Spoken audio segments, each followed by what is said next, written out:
Katiba marwa yango maler kaka owinjo bed ni kedo kod jomibadhi kose sa osechopo adiera mana ka Raila Amolo Odinga wacho ni owinjo bed ni koro itimo lokruok ne katiba ma pacho kae. Okong'o.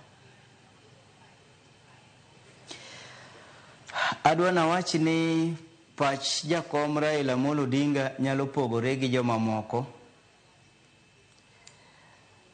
To pache no kaka achiel kuom joroteke manokedo ne piny mokelo weche mag katiba ma wan go sani nyalo bedo ni oseneno fuok moro. Gin kaka joma notelo mokelo nwa katiba oseneno fuok moro mane momiyo wan mondo wane kaka wanyalo loso kata rido ei katiba ka. Kadwa na wach ni sa mar loko katiba ang'eno ken loko katiba ten rido okenge moko mane i katiba kanyo.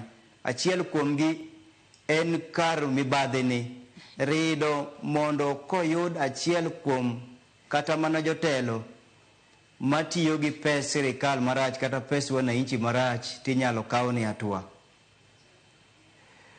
To loko katiba be en gima jo Kenya nyaka goe mbaka kendo oganda nyaka wachi ni to kwa loko katiba kata warido kuonde moko kanye monego waridi to kanye monego kik waridi, kanye mosedhi kodwa maber to kanye mapok odhi kodwa maber. Nikech ok wanyal loko katiba te nikech nitiere kuonde mabeyo to nitiere kuonde maricho iye. Koro kuonde maricho go wanyalo ng'iyo kaka wanyalo rido Joyce mondo wane faida mar katiba. Ai wacho kanyo makare ahinya ka ber ka inyalo rida kuonde ma seche moko nitiere kod mbekni moro matin mondo